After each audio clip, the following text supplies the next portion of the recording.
Great. Okay, welcome. Hello, everyone. I am Maureen Blanford, Vice President of Marketing here at GiveSmart, and welcome to all of you fabulous fundraisers in trying times for sure. But unlike our webinars from even 2 weeks ago, that's so hard to believe, we're starting to see some bright lights, and we couldn't not share. So we are starting a new series today to bring you these stories in the hopes that we can continue to inspire each other in the art of the possible.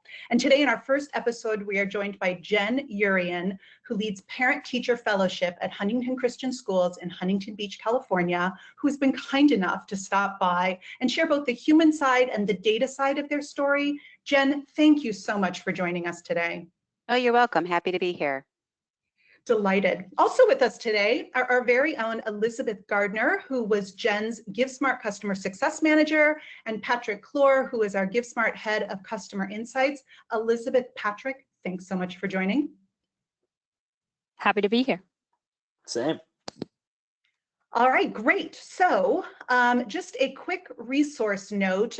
During the webinar today, we will pop into the chat section a package of customer successes that we have. So we've got lots of inspiration for you today. And then I've asked the team here if they'll hang out a little bit at the end of our presentation to answer any questions you might have. So go ahead and answer or ask questions throughout in the little Q&A box. And before we get started, let's just get a pulse on how everyone is feeling. So Kelsey, we can throw up the poll. How are you guys feeling? Are you thinking like, now what do we do? Are you starting to refigure 2020, or are you already at like, okay, this is the new normal, let's go? And while folks are weighing in, Jen, it would be great if you could just give us a high level of your mission and some of the kinds of programs you've funded over the past few years. Okay, it's a private Christian school. It's nonprofit. So the Parent-Teacher Fellowship, or PTA, is heavily involved in making fundraising activities available to parents for larger projects, such as a new playground, a large maker studio for our children to use during the school day. And this year we raised funds to redo our chapel at the school. Oh, that's great. And so not a fun situation for you to be in, right? Having to make this decision. So I'm sure that we've got folks here who can relate. So wow, this is actually really exciting to see, y'all. So it looks like a lot of us are starting to kind of refigure, and boy, 28% of us are actually turned and facing forward. So that is really great to see. Thanks, and we'll keep that in mind as we move forward.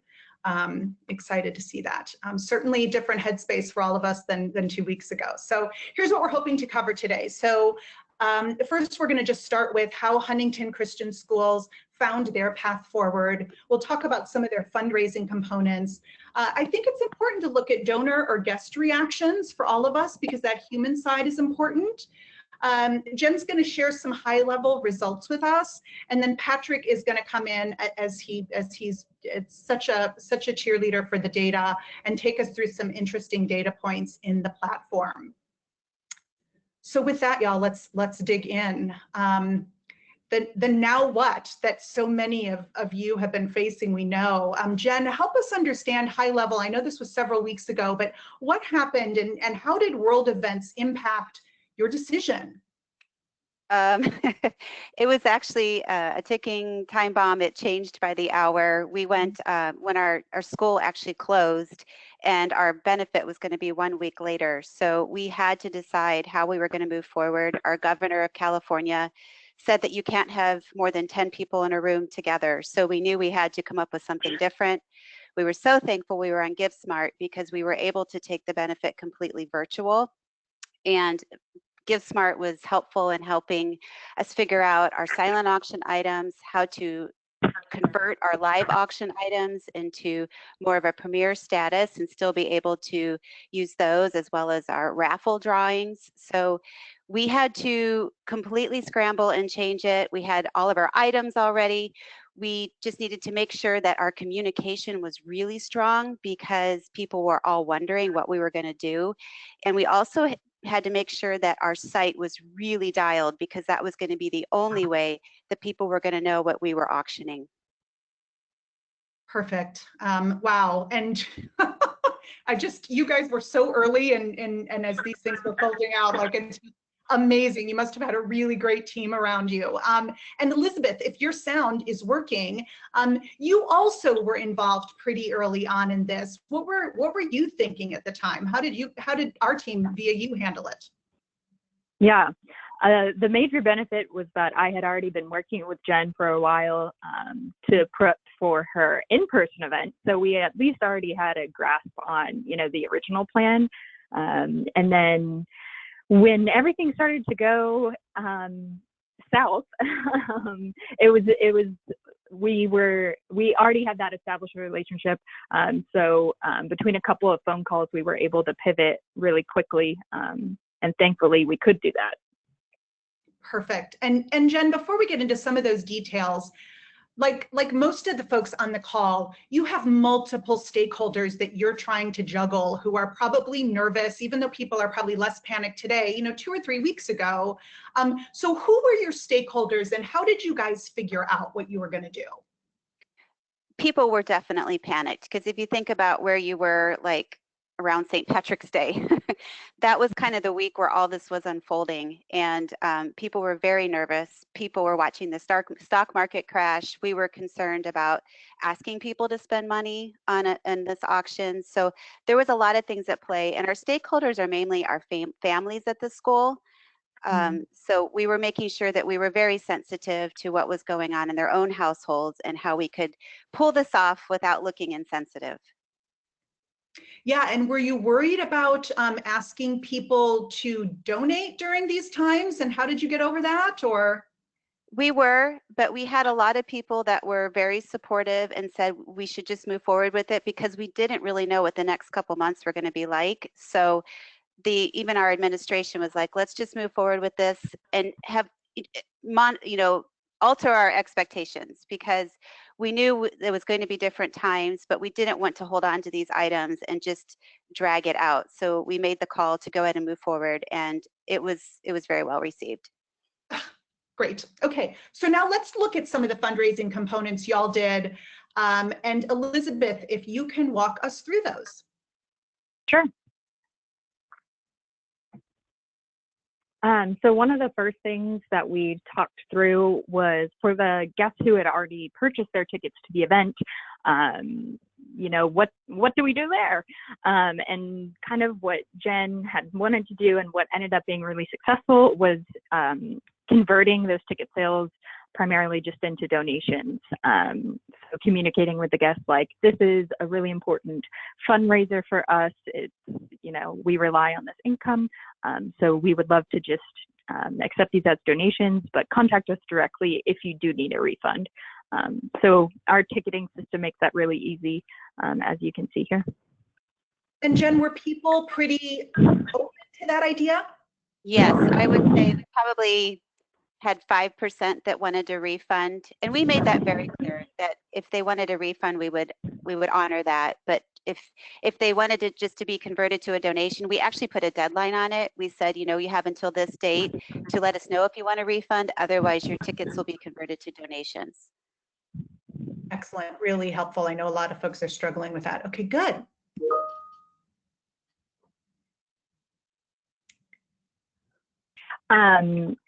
So the next really important and cool thing that Jen did was list out FAQs on her homepage of the site. So this was directly on the very first page of their site, explaining how guests can bid and participate. So something that might have been in like a paper program was on the homepage. Elizabeth, you're doing great. I know we're getting a little feedback, so don't worry about that. And I know that what we've seen with Jen's team and what we've heard from Patrick and what you've shared with your customers is the communications component in these situations where we have to pivot is super important, isn't it? Very important. don't think you can communicate enough between email and text, social media. We would send emails through our email with school as well as through GiveSmart, just making sure everybody understood how it was going to go. And I think that, I mean, again, kudos to Jen's team. I think that is the #1 piece of advice that we've seen with people who have been successful or trying to figure out what to do next is at a physical event, you can explain, you can get on the mic, whether it's the auctioneer or the MC or anybody, and say, here's how it's going to happen. And so in an online or a virtual setting, you know, the homepage, making that kind of the, here's what we're going to expect, or leveraging text message and different things. I think Jen's team did a fantastic example because, you know, at a place you can say, here's our help center. So doing that digitally, obviously not as feasible a thing. So over communicating, you know, is an essential thing. And I think fantastic example of. Yes, and along those lines, when you're entering your items, you need to put more detail in, because it's not going to be either a live auctioneer telling them about it, or if it's like a display, you're not able to look at the items. So really good pictures and even like website links, anything that can help the person who's looking at the item really understand what it is.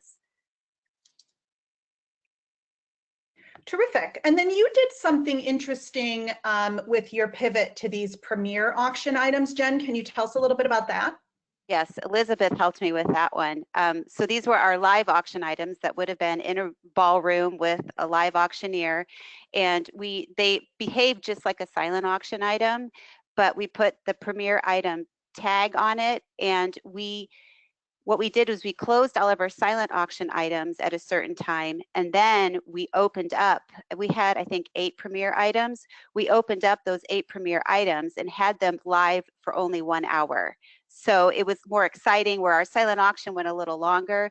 This one was just the premier items, and you got to just watch those 8 and see how they unfold. And then with those items, we allowed the auto close, so that if there was a bidding war going on, you got to watch that excitement as it continued past the closing time. Perfect. Elizabeth, I know we have a little bit of a fun story behind this one. I'm hoping that your audio is okay now. Yes, sorry for that.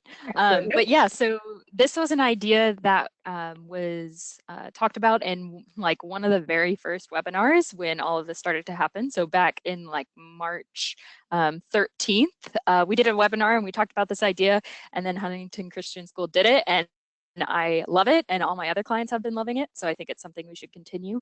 But basically utilizing our ads feature to, rather than maybe like do sponsor ads or something like that, you could utilize these ads for information about your virtual auction. So for example, here, you know, we were directing folks to make sure to get their raffle tickets, and then also again pointing people to those premier items that would only be open for an hour. Excellent. And then this was also a fun one that I really think we categorize under communications and ingenuity. So Elizabeth, fill us in a little here on the unique thing Huntington Christian did with this component.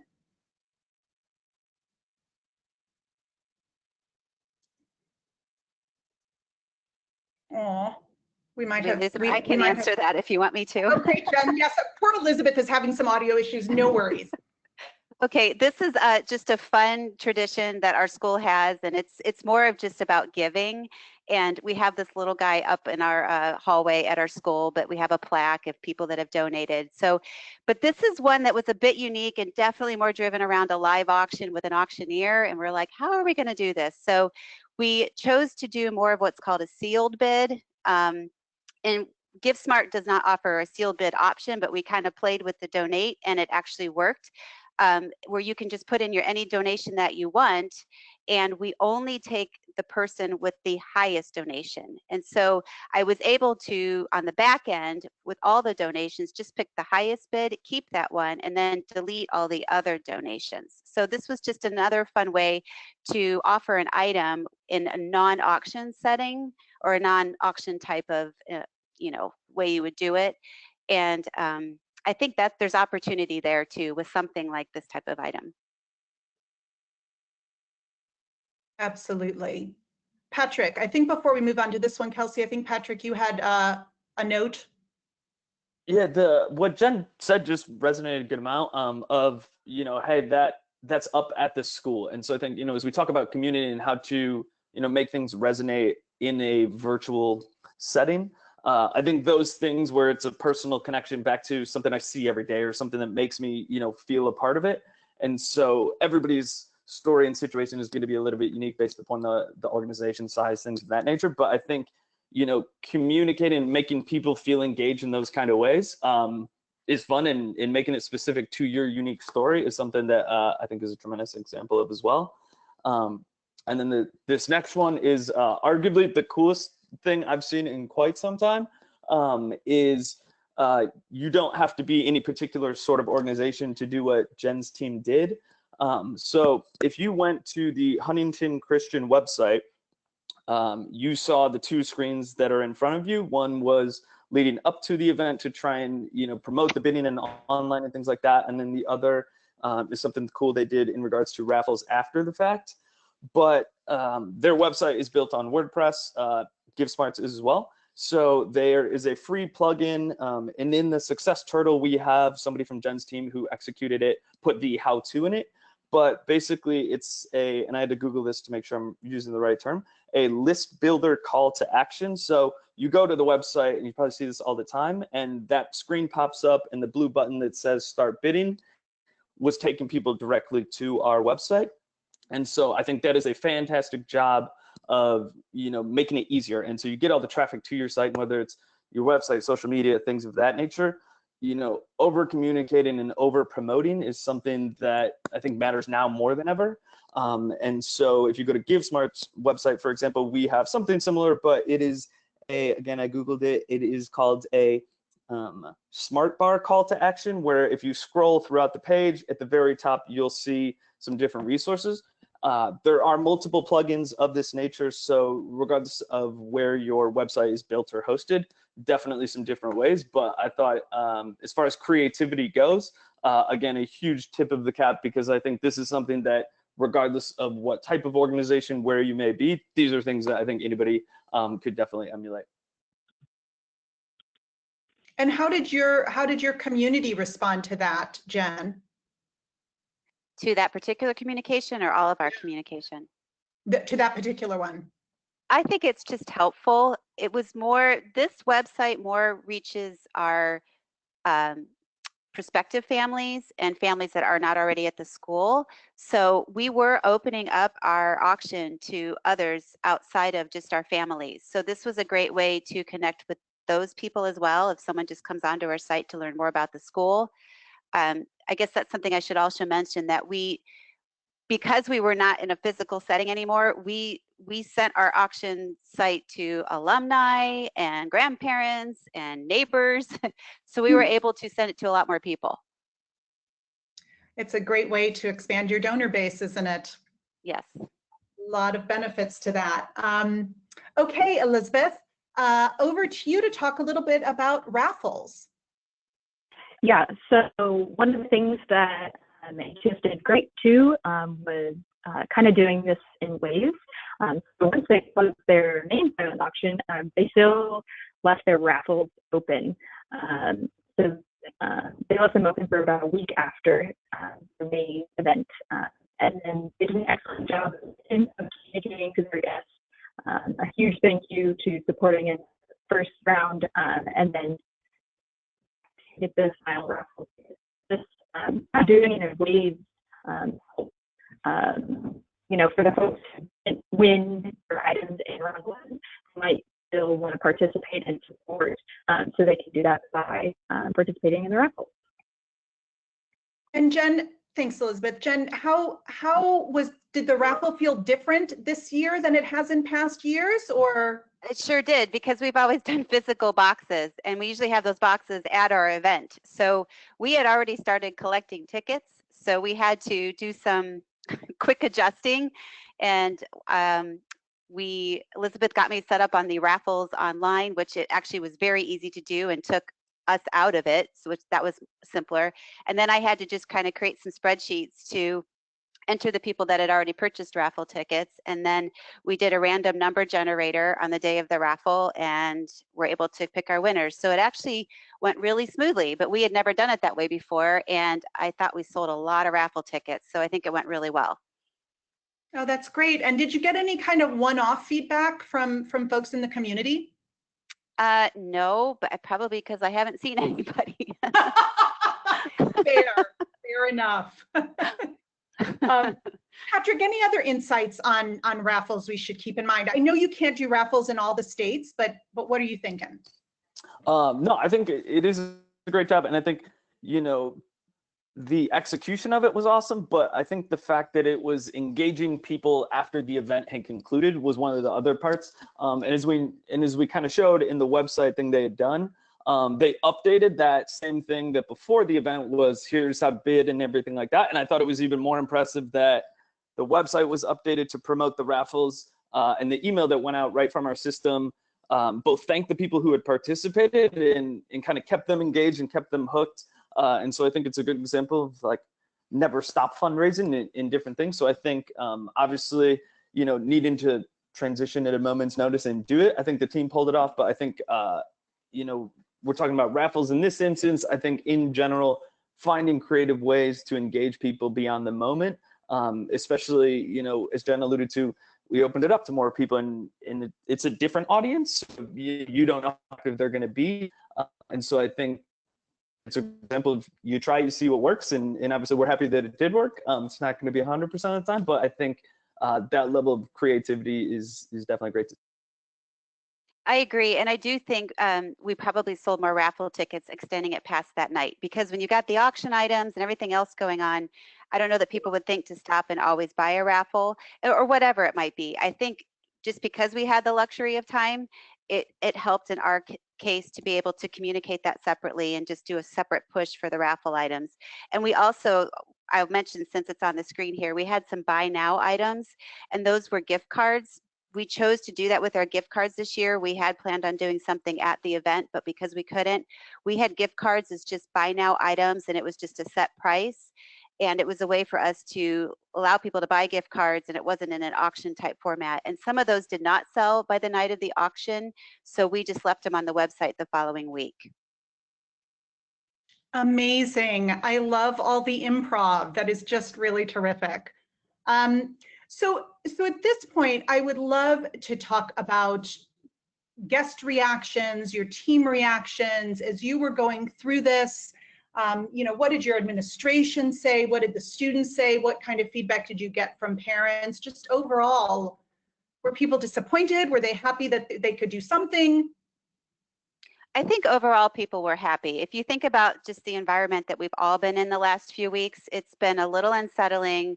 You never know what the next day is going to bring. So, you know, there were different opinions on whether we should even host this remotely, but I think the vast majority thought we should do it virtual. The administration wanted to do it virtual, and the reaction was very positive. I was blown away by how many people participated. Even if they didn't win, I could see that a lot of people were participating, and that made me so happy. I mean, everybody was home. they weren't anywhere else, and they were able to log on and feel like they were. It almost became this fun little interactive community. People were texting and putting on social media that they were all taking part in this virtual benefit. So the overall reaction was very positive. I would say on the negative side, there were just a lot of concerns around asking people to spend money during that week when so much was uncertain. But one thing that we did to try to make people feel better is we made our starting bids a lot lower than we normally would have. And I think that gave people an opportunity to feel like, okay, it's not like you're making the starting bid really high and I don't have a chance to play or be part of the auction. And I don't know that that hurt our profits all that much, and I think it gave more people a chance to get in the game and feel part of it. Yeah, that's great to hear. So let's talk a little bit about results just before we get into the data.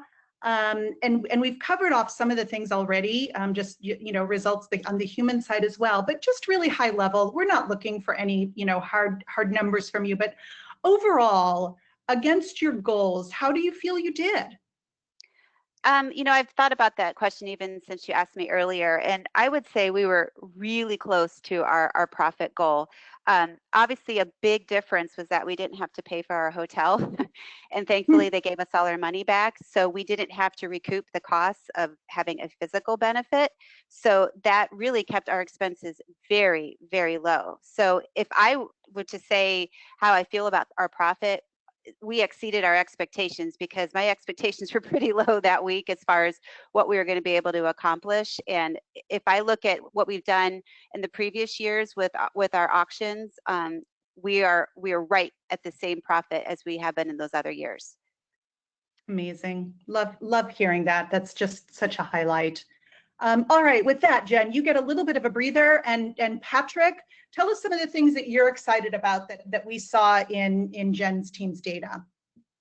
Yep, absolutely. So I'm not exactly a handyman, but the phrase of measure twice and cut once comes to mind when looking at stuff like this. So in our dashboard, we have all of these reports. The two that have been my favorite since the beginning of time are the two that we have up on the screen, where, and I think especially to Jen's point, I hadn't thought about this earlier, of as you open this up to a larger constituent base and you get people to share it on social, things of that nature, you're going to be bringing in people that maybe you haven't interacted with. And I think that everybody knows the corporation or the donor who writes a $10,000 check, or who's always plugging things. But as you see here, you can find some different trends and kind of find things that maybe would have been missed, where let's say that Chris was trying to bid and was participating, but maybe didn't win. You want to make sure that you still capture that and you still engaging Chris in future initiatives and different things like that, as well as being able to celebrate them. And I think especially what they did with the raffles of, okay, hey,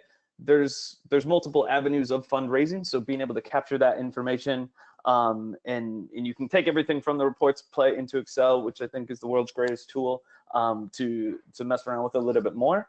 And then especially, at this time, with, solicitations and what kind of items do I get? I know we put out, I believe it was a week or two ago, a silent auction study that we did of our database of 500,000 items and different things, but you don't need to be a developer to pull this sort of stuff and glean the insights. So I think as you look at it, what performed well, what items, by the kind of going left to right on the screen here, what had the most amount of unique people? So who was interested in this? Let's go get more of it. Or what item got the most bids? So maybe there wasn't as many people, but the people who wanted it, they were active and they were engaged and they really wanted it, as well as obviously at the end of the day, it's about revenue. So being able to see what brought in the most amount of money, what generated the highest percent of fair market value and different things. And there was an article that, similar to everyone else out there, we're making some adjustments and pivoting and absorbing. I think everybody in the world is absorbing things at a very rapid rate. And there was an article in the Jacksonville Free Press that I wanted to cite because they talked about building your fundraising capacity.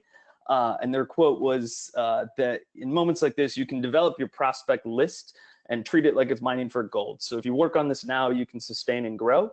And that is something that's resonated for me because, okay, as you kind of are planning your future initiatives and what's going to be taking place, do fewer things, but do them well. So being able to take a look and, here's what sort of things we might need to get, or here's what's performing well, and here's the people that are engaging a good amount. I think especially as you potentially reach larger constituency bases by going online and doing things a little bit different, it creates some new opportunities to bring people in. And I could literally go on, as Maureen very well knows, about the data side of it. So I'll pause right there, and hopefully that made some amount of sense. And if you have questions for us, I mean, this is stuff we could go into all day long. Our team is keenly focused on this, particularly making sure that at a live event, a virtual event, online fundraising peels, that we're capturing all that donor intent. So Patrick, I think really great point. Jen, anything on the data that Patrick just went over that particularly resonates for you or your team? No, not that I can think of. One thing I'm looking at is in the top items by price. Just one thing I want to note is we have a reserved parking space, which obviously is popular. During the premier event, I was working with the GiveSmart support person, and she was able to on the fly give our second place bidder the spot also. So that's also something that you can do when you're doing a live event like that. So I just thought I'd mention it. Wow, great.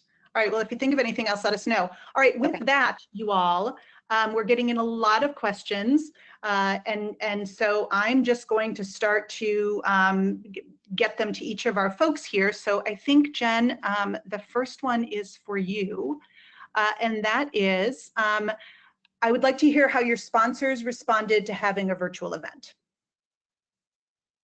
Okay, I'm going to assume it's sponsors that maybe gave monetary donations in advance. If that's the case, what's that? I think what probably the intent here is that generally sponsors at live events get different advertising things. Correct. Or they get more eyeballs. Yep. Correct. Yeah, that was a concern of ours, and we had one sponsor back out. It was a parent, and they preferred to, since they weren't getting the advertisement, to put their money into the auction items, and they still donated just as much, but it was through auction items instead. Sure, we originally had a step and repeat, which is like a photo backdrop that you take pictures in front of that you get logo on, and you have your printed program. We didn't have those items anymore. All we really had was the advertisements on our website as well as the GiveSmart site. So actually all of the sponsors were very understanding and still wanted the money to go towards the cause. But if we had had more time, that was something we probably would have looked at a little bit closer. What other ways could we still, use their money in different ways? But in this case, it all happened so quick, and the sponsors were just very giving and understanding. Oh, that's great to hear. Elizabeth, if the tech gremlins aren't continuing to eat your audio, how do you guys recommend getting the auction items to the winning bidder, especially if they live out of state? Do they pay shipping costs? Great question. So one thing that Jen did great was they came up with a redemption logistics plan with a whole spreadsheet of, how the item breakdowns per guest, basically. And then for the majority of their guests, they had a, I think it was 4 hours or 3 hour pickup time at their school. 3 hours. Mm-hmm. So guests could just drive up and do a pickup from there. And then they also, for anything that was like gift certificate or an experience or something like that, they either were able to email it directly to their guests or mail it to them. So that was no contact at all. And then I know they also leveraged being neighbors with some folks and just did a porch drop off. So they definitely got creative there. I do know of some other organizations, though, that are shipping items if their winners are out of state. And I think if that was the case, that would be an excellent moment to utilize what we had talked about in the beginning with putting the FAQs on the homepage. You could definitely include a bit there that says, if you win this item and you cannot come to pick it up, you will have to pay for the shipping or arrange other arrangements for that. So again, I think that's about communicating with your guests as much as you can. Good, so good options there. Jen, so how did you know which raffle items they wanted to win, or did it not matter? Did you have like a history, probably is what they intend here, to know which raffle items would be popular? Oh, okay. So what we chose, which raffle items? We have a few that are just specific to our school that we do every year, like reserve seats at our graduation and our parking spot. And a very popular one is 50% off tuition. That was really popular this year. And then we chose to do some non-school related so that we could open it up to friends and family. And so we actually had past alumni donate Costco, Target, and Amazon gift cards for the raffle. If that's answering the question correctly. Yeah, I think that's great. And then also for Jen, since everything is closed, did you limit auction items to merchandise versus experiential packages? What do you mean by since everything's closed? Well, like trips and since Oh, travel. okay.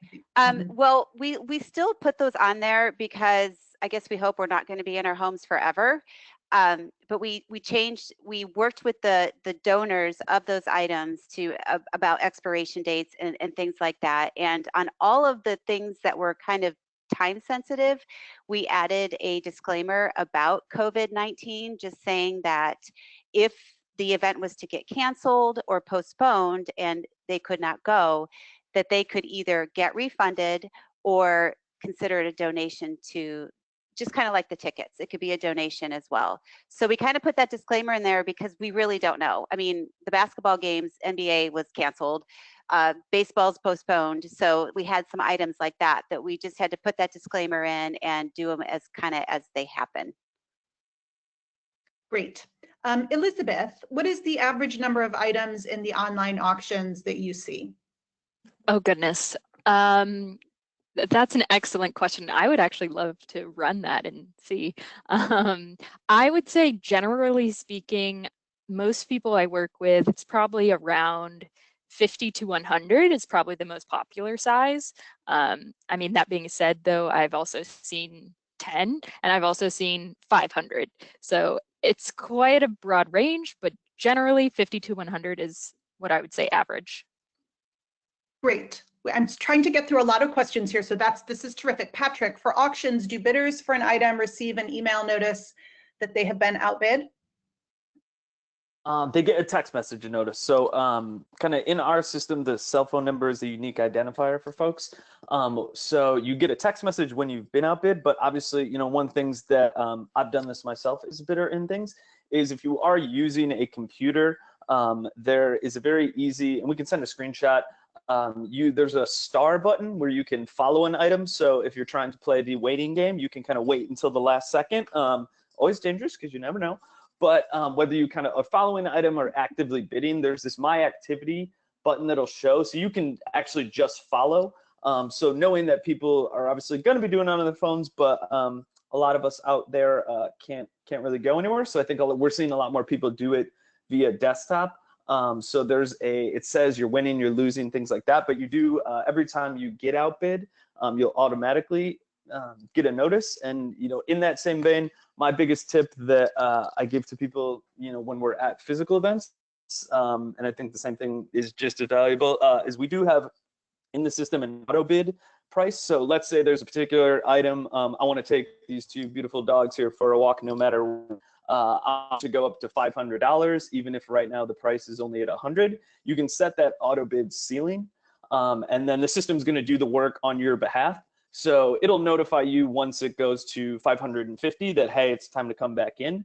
But that is definitely my favorite tip. Especially if you're having a glass of wine and you're enjoying it, you don't have to pay a lot of attention. So always letting the system work for you is my best recommendation. But notices are sent mobile, and then you can see it both on your phone or a computer, depending upon what device you. Perfect. These are great questions. Jen, what percentage of families do you think were engaging? Oh, that's a good question. We have probably 250 families, and we had sold about, I don't know, 200 tickets at the time. So let's assume that's like 100 families. I want to say we probably had about 50% of our families participating. How does that compare to other years? That's pretty much on par with other years as well. God, that's so great to hear. Okay, thanks. Good question for both Elizabeth and Jen. So Jen, we'll start with you. Because things have changed, every day, every 3 days, things are changing. Is there anything you would do today do differently today to modify for a virtual event happening today or next weekend, or is anything different about the environment today? Oh, that's a great question. Honestly, I guess I'm so pleased with the results that I can't think of anything that if I was to sit down and do lessons learned that I would change from the way we did it. I would say one thing that we did do was we had a lot of items. We had like 150 items, and that allowed us to start with a lower starting bid and let more people be involved. And I guess given the environment, I think that was a good thing. So I would do that again. We had some really great procurement people this year. Great. Anything, Elizabeth, you would add to that? Yeah, I think the one thing, we had very little time for this pivot. It was like the Friday before the event, like 7 days before when we had to pivot. But I think one thing that has been really cool that some other clients I've seen been doing who have a little bit more time has been really leveraging either pre-recorded videos or live streams. I think there's been some really cool creative stuff going on there. But sometimes that just takes a little bit more planning. Yeah, So that I is think true. And our principal had given us that suggestion, but we didn't have enough time. exactly. Okay, great. I'm just trying to keep up here. Jen and or Patrick, this will be interesting, kind of qualitative, quantitative. How do you engage the audience throughout the virtual event? Jen, do you want to talk about maybe what your team thought about that? And then Patrick, you might have some ideas to add. Okay, we had our silent auction. It went, I think, 2 days. So we did a kickoff email, a kickoff text, and then like with the day of, we sent something that morning, just kind of reminding people, getting people excited about the day. And then during the evening time, which would have normally been our live event or, in-person event, we sent texts like, reminder, you've only got an hour left and 15 minutes left. And, we didn't have the benefits of going, oh, this number, this item's getting really exciting, be sure to bid on it, something that you would have done in person. But I think leveraging GiveSmart for the text messages was very helpful. Fabulous. Patrick, anything else you want to add there? Yeah, there's, the nice thing about 2020 in terms of technology and different engagement means, we could spend 30 minutes on it. I think, whether you're doing a live stream. We've seen some examples of that, whether it's Facebook Live or other different kind of means. But my favorite thing at events has always been the text messaging.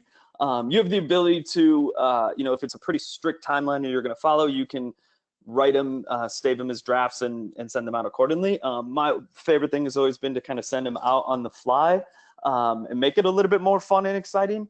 I think especially, people are cooped up. I think humor goes a long way and you can kind of hook people. We've seen some pretty creative text messages, but then, I think in addition, making sure you put the countdown clock that, hey, the auction is going to be closing in 15 minutes. And, similar to how we talked about the onset of turning the homepage into a communication vehicle, I think doing it. And then one of the things that actually based upon what Elizabeth and Jenna talked about with the informational ads, you could always add an ad on the fly and kind of keep people engaged. And each time you refresh your page, those ads will move around the screen. So I'd be curious if somebody has already done it. If it was me doing something this weekend, I think I would, take a try with that and try to, oh, looks like John is winning or different things. So I think, you have a lot of options. I think the number one is always know your audience. So everybody knows their constituents and their supporters. So, if there are particular buzzwords or themes or different things like that based upon your organization, make it personal and make it kind of tied to the theme. And really, you're going to learn what works just as well as you're going to learn what doesn't. But I think the number one piece of advice is try a bunch of different things and kind of see what might resonate. This is great. And guys, another maybe 5 to 6 minutes if the speakers can hang in there with me, because we're just getting so many questions. And Jen, I think this is one you have addressed, but I think all of you can understand that folks, as the days and the weeks go by, people are wondering, do we ask, are people willing to donate? So Jen, any words of advice to your peers out there who have events or pivots in front of them and they're concerned about asking for donations? That was probably our biggest concern. We were very sensitive to the fact that our families don't have a lot of extra. A lot of them don't. And so we didn't want it to be, we've never wanted to push our fundraising to be like, we need this money. We always wanted it to be optional. One thing I didn't mention is a big part of this benefit that we hold every year is fellowship. So we were losing that whole piece of it. So we were just now really asking for money. So I think a lot of it has to do with how you communicate. Our emails were very much around, we understand the times that we're in, and if you cannot participate, just being very empathetic to that, and making it just more for fun. If you saw what Patrick put up a little bit earlier with the kind of the pop-ups that we're having on our homepage, it was very much like, you know, we understand if you can't participate, but if you want to see what we've got out there, we've got bargains out there, and low starting bids, and just trying to make, I think just acknowledging it goes a long way, that you're not expecting it, and just understanding where people are right now. I really was blown away by how many people still participated, even in that very uncertain week. I mean, I feel like we know more now than we did a couple weeks ago, just about our world and where it's going. So I really was pleasantly surprised how many people still wanted to step up and be part of it, even if it was a small amount. Terrific, thank you. Elizabeth, as organizers, do we have access to the bids in real time during an event? For instance, Yep. during a silent auction? Yeah, so as an admin on the back end, you can always see item history. You can see bids coming in per item. They update in reports live as well. So you have a lot of options there, but yes. Terrific. Okay, one or two more here. Jen, what were the biggest expenses in order to conduct the virtual fundraiser? You want me to answer that? It's GiveSmart. That was really our only expense. But it was a very worthwhile one. Because we took out our printed program, we took out obviously the hotel and the food and everything else that goes with that. So GiveSmart was our biggest expense. I think that's good news. Okay, we'll take it. And last one, Elizabeth, can you display a giving thermometer or visual representation of how much you have left to raise to goal on the event page? Sorry, that was long, but did you get it? Yes, there's a couple of different ways to do this. The first that comes to mind is on the homepage. You're able to set a donation revenue goal. That is basically like an image that fills up as you get donations. So that would be right on your homepage. And then separately, if you do decide to do some sort of live stream, you can also use one of our displays, and displays can be customized a lot, whether you want it to be a thermometer filling up, names saying like, thank you, Elizabeth, for your donation. So there's options there for sure. Perfect. With that, y'all, just a preview that we'll have our second episode with the customer success coming up next week. We'll be announcing that here shortly. But with that, I want to thank our team here today. Jen, thank you so much for taking the time to share your story. Oh, you're welcome. Really great. And Elizabeth and Patrick, you guys rock. Thanks for being here as well. Of course. All right. And thanks to everyone for joining. Truly, we are here to support you. I just put my email in chat, maureenblanford@communitybrands.com, because GiveSmart is part of the Community Brands family. We are here with resources on the website to share with you what other folks are doing during these times. Do not hesitate to reach out to me if you have questions. And finally, thanks so much for joining. We are absolutely rooting for you and can't wait to hear your stories moving forward. Have a great day.